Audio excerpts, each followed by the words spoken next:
కైవసం చేసుకోబోతున్నారు, ఎవరు జెండా ఎగరబోతుందో తెలుస్తుంది.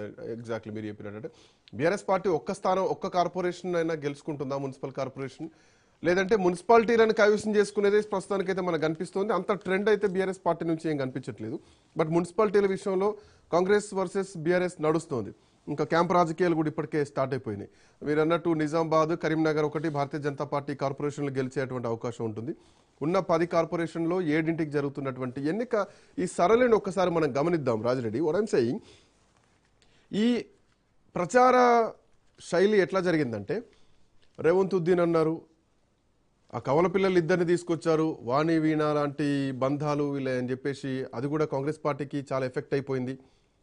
కల్వకుంట్ల కిషన్ రెడ్డి అని చెప్పేసి కిషన్ రెడ్డిని ఉద్దేశించి మాట్లాడారు.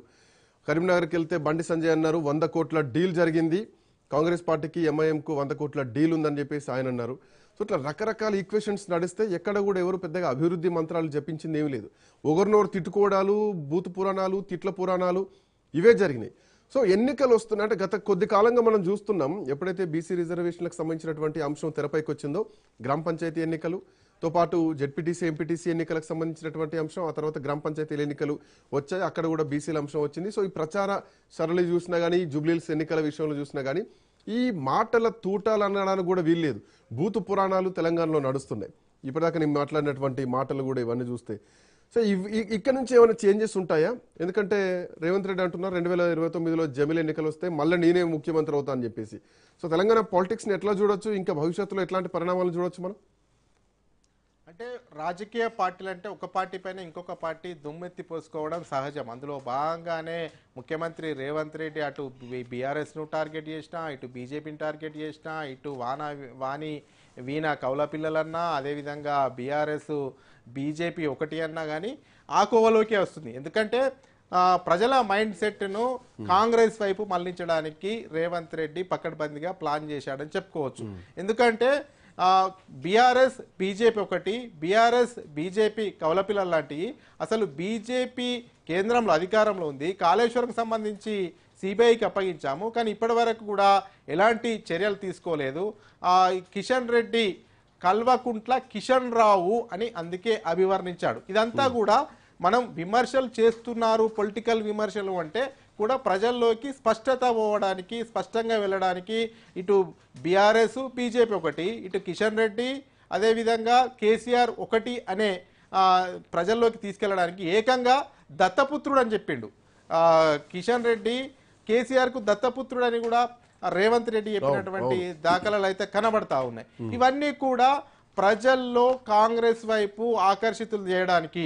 కాంగ్రెస్ ఇంకా 3 సంవత్సరాలు అధికారంలో ఉంటుంది. ఈ 3 సంవత్సరాలు అభివృద్ధి సంక్షేమ కార్యక్రమాలు జరగాలన్నా, ఇందిరమ్మ ఇల్లు జరగాలన్నా, స్మార్ట్ సిటీ రావాలన్నా, ఔటర్ రింగ్ రోడ్లు రావాలన్నా, ఇదంతా కూడా అభివృద్ధి జరగాలంటే కాంగ్రెస్ తోనే సాధ్యం అవుతుందని రేవంత్ రెడ్డి ప్రచారం చేశారు.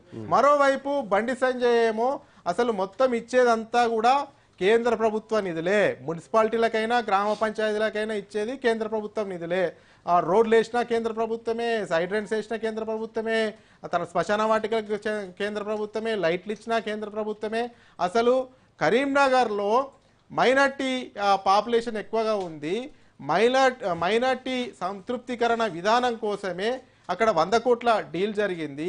100 కోట్ల డీల్లో భాగంగానే ఎంఐఎంకు ఈ యొక్క కార్పొరేషన్ మేయర్ పీఠం కట్టబెట్టడానికి ఇదంతా కూడా రేవంత్ రెడ్డి అదేవిధంగా ఎంఐఎం మ్యాచ్ ఫిక్సింగ్ అయిందని చెప్పాడు.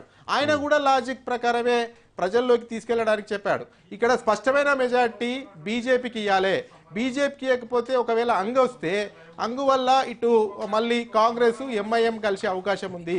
ఎంఐఎంకు అవసరం అనుకుంటే బీజేపీకి మేయర్ పీఠం దక్కకుండా చేయడానికి ఎంఐఎం కన్నా మేయర్ పీఠం ఇవ్వవచ్చు. కాబట్టి ప్రజలు కూడా కరీంనగర్కి సంబంధించినటువంటి కార్పొరేషన్ ప్రజలు స్పష్టమైనటువంటి మ్యాజిక్ ఫిగర్ బీజేపీకి ఇవ్వాలి. అక్కడ ఉన్నటువంటి వార్డులు 66 వార్డులలో 35 సీట్లు ఇస్తే బీజేపీ అక్కడ సంపూర్ణమైనటువంటి మ్యాజిక్ ఫిగర్ సాధించినట్టు అవుతుంది. ఈ రకంగా ఆయన కూడా ప్రజల్ని మోటివేట్ చేస్తూ చెప్పినటువంటి దాఖలాలు కనబడుతున్నాయి. మరోవైపు బీఆర్ఎస్ కూడా విస్తృతంగా ప్రచారం చేసింది.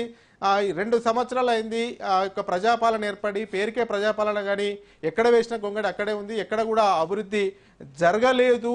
అది అభివృద్ధి జరిగిందంటే గతంలో ఉన్నటువంటి బీఆర్ఎస్ పాలనలో జరిగింది. ఇప్పుడు ఆల్రెడీ 2.5 సంవత్సరాలు గడిచిపోయింది. బట్ ఇంకో రాజరెడ్డి ఇక్కడ 2.5 సంవత్సరాల్లో మళ్ళీ బీఆర్ఎస్ అధికారంలోకి వస్తుంది. కాబట్టి మీరు మళ్ళీ మాకు ఓటేస్తే మేమే అధికారంలోకి వస్తాం. మీరు మేయర్లున్నా చైర్మన్లున్నా మళ్ళీ 2.5 సంవత్సరాలు మా పీరియడే ఉంటుంది. కాబట్టి మీరు మాకే ఓటు వేయాలనేది కూడా బీఆర్ఎస్ ప్రజల్లోకి పోయింది. అంటే ఇక్కడ పొలిటికల్ పార్టీలు ఎవరి స్ట్రాటజీని వాళ్ళు ఉపయోగించారు. ఫైనల్గా స్థానిక సంస్థల ఎన్నికల్లో మనం ఉమ్మడి రాష్ట్రం నుంచి చూస్తున్నాం. స్వతంత్ర భారతదేశంలో స్వతంత్రం వచ్చిన కాంచి 70 సంవత్సరాల నుంచి చూస్తున్నాం. అధికారంలో ఏ పార్టీ ఉంటే ఆ పార్టీకే మెజార్టీ సీట్లు వస్తాయి. రాజరెడ్డి ఇక్కడ అందులో భాగంగానే కాంగ్రెస్ మెజార్టీ సీట్లు వచ్చినాయని చెప్పుకోవచ్చు. కొన్ని పొత్తుల గురించి మనం మాట్లాడుకోవాలా.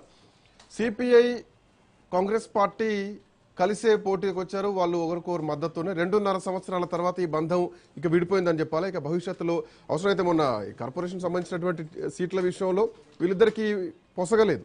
సో ఒక సెల్ఫిష్ పాలిటిక్స్ స్పష్టంగా కనిపించినాయి.